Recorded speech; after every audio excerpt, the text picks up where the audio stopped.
Nah, I'm Nah, good. got you. You're good. All right, I want to talk about PQ. All right, for those of you who don't know, PQ is the queen, the pristine queen, Aziza. Mm-hmm. I love her to death. She Good is stuff. the premier hip hop journalist in South Africa. Facts. Close friend of mine and devout hip hop head. She got the luxury of getting to interview these gentlemen first on the album, right? And I want you to understand this dynamic. I get someone who I love watching interview. I model a lot of my interview skills off of PQ. Like I got way better now than I was before watching her craft. And I was just like yo, I admire her. Like she's really dope in this shit, right? Nice. And then I get to watch her interview people that I also fuck with as humans, as artists, as music that I actually listen to and shit like that. And I was geeked. I started hitting her up. I was geeked. Dog, you don't understand the level of energy. I was like, why didn't you tell me, blah, blah, blah. But that was short-lived. I then asked her a very simple question. And I was like, hey, Cap hit me up. And I think I'm going to get a chance to interview the assembly. Do you mind telling me what you guys went over so that I don't, ask? I feel like most artists don't like interviews because they get asked the same exact questions every time that they sit down. And it doesn't, you know what I'm saying? There's no, it's not a hip hop conversation. It's like a generic panel of yes and no. You know what I mean? Like it is what it is. And I know that wasn't going to happen with PQ. So I was like, let me see what y'all talk. So I was like, yo, what did y'all talk about? And she said every single thing. That's a fact. I was, what the? That's a fact. Like, you ain't leave me nothing. She said, we talked like from the music, the creation, the artwork, I'm like, you ain't leave me not a crumb. Not a crumb. Not another. I was like, yo, I gotta get creative with this. I was like, cool, I'm gonna need you to go send somebody to get Mel sick. I need another week to fucking go cough around this man or something like that. I need more time to write these questions, dog. I see how these things are happening to me. I see you.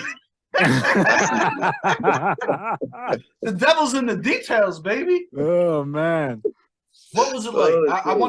I want to talk to you about your interview from the artist perspective about the interviewer. Like I want to interview you about what it's like getting interviewed over there.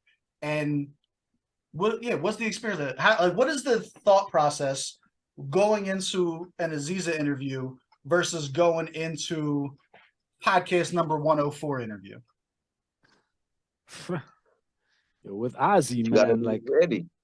Yeah, you got it. Like, and also like you must clear yourself. I've sat in front of Ozzy three times. One was solo. When I did the album, the ape tape. Two was when we did the Vita 24 thing. Right. Yeah, she put us through the ringer with that. She put on. Yeah, she put us through the ringer. See, that's what I'm talking about. Like no interviewer and shit like that can also say that they've been a part of creating the culture that they're interviewing about. Yeah. Like that's you know what I mean? Like it's different, dog. It's so different to just talk about it versus like, yo, no, I've actually been a part of this. You know what I mean? Like big facts. And then the last time was when we did the assembly joint, and each and every time, like she, like when you think that she has probably come close to the zenith, she just keeps getting better and better with it, and it was no different when we sat with her for the orientation. She's like she's a stickler for details. Like that's the one thing about her that like that almost grates my balls to it. She's that much particular, and I love it, man. It's something that's not a lot of people have about, because when you're doing this kind of work, you present yourself first and foremost. If you've done a great job, we'll hear it, even prior to us answering the questions and things like that. We'll hear that, oh shit, she, actually went to work. Like she actually went to school for this shit. She did journalism. You feel me? She actually did media and you know she's like about it, you know. And it had to be her, bro. It had to be. It had to be her.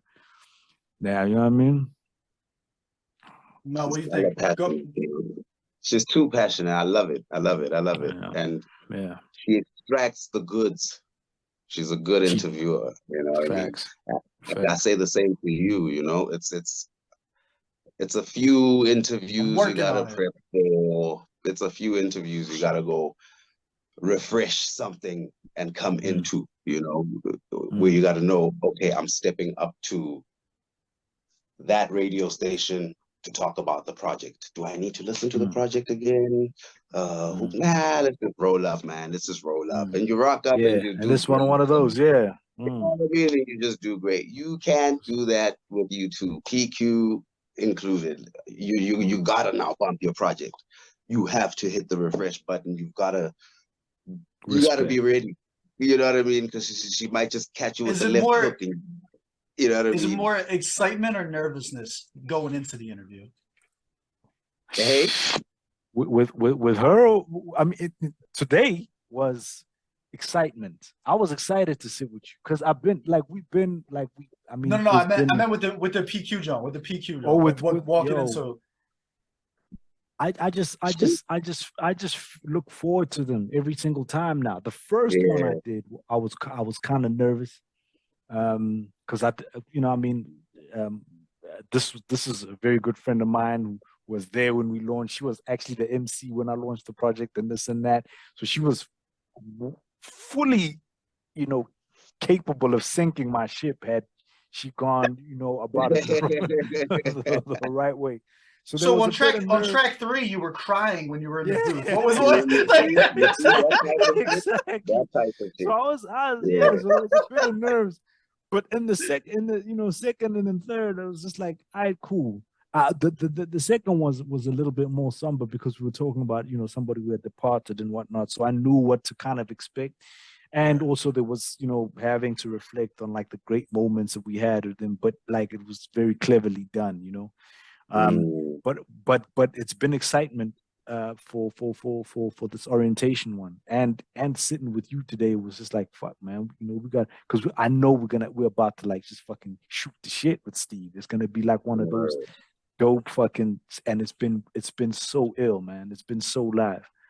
Real talk, bro. Let's go. I appreciate you, man. Look, man, I was like, I gotta do something different. We gotta get something popping with this. I'm gonna put them on the spot. We'll put their feet to the fire a little bit. They ate this shit up. and like the marked fucking, like you could see, like in terms of like when last I sat with you, shit, bro. Like last time was a dope convo. I think we spoke about quite a lot, but it was like maybe just under an hour, over an hour. Just under an hour. Convo, yeah. And like you can see how dedicated you've been to improving yourself, and not just with the shit that I've seen you do up until now. You fucking sat with a sex worker the other day. I saw that joint, bro. Like, Doug, if there's anything I love is hip hop and cities, and like if I can have a career talking to artists and sex workers for my whole, I'm in. What? Whose job is better than this? Based on that alone, I had to be like, yeah, let me go find out what the hell this guy Steve is talking about, man. Shit, fucking hilarious, bro. Fucking hilarious. But I enjoyed it. I got a lot of stuff that hasn't come out yet either. Like we did a. You know how I am. I like to establish rapport first and everything like that. Like I can't have a sex worker come on and just start asking raunchy weird shit right off the bat. You know what I mean? Like that's not the vibe. So like the first time talking, we was like, we talked about, here's what it is. You know what I'm saying? Here's the stigmas. Here's the politics around it. Here's why. You know what I'm saying? Like all that. And then once we stopped shooting, she was like, that was a lot of fun. Do you want to get into the weird shit now? I was like, yeah, let's get into the weird shit now. So then we started recording again. And I got all the clickbait shit saved. so that I could still that I could Oh, have the wait. clickbait stuff come out to like go like she had a story about fucking she had a client and she was fucking a client and she ended up having a miscarriage while she was fucking this dude on the clock. And like, but like that's not a story you open with, right? It's not like, oh, let's go. I'm being joined by so and so. So tell me about, you know what I mean? Like that had to get worked up to. And now I've created this platform, this safe space for people to tell their stories and their lives and their way of life and shit like that. That's insane, It's, bro, Steve, it's fire. Yeah.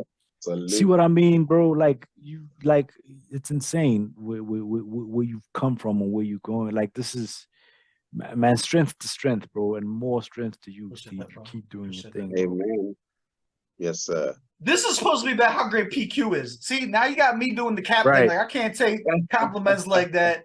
Like, nah, this is about how great she is. God damn. My bad. I can't wait to see where she's going. I love her radio show. She's like a true hip-hop scholar. If she could bust raps, she'd be a problem.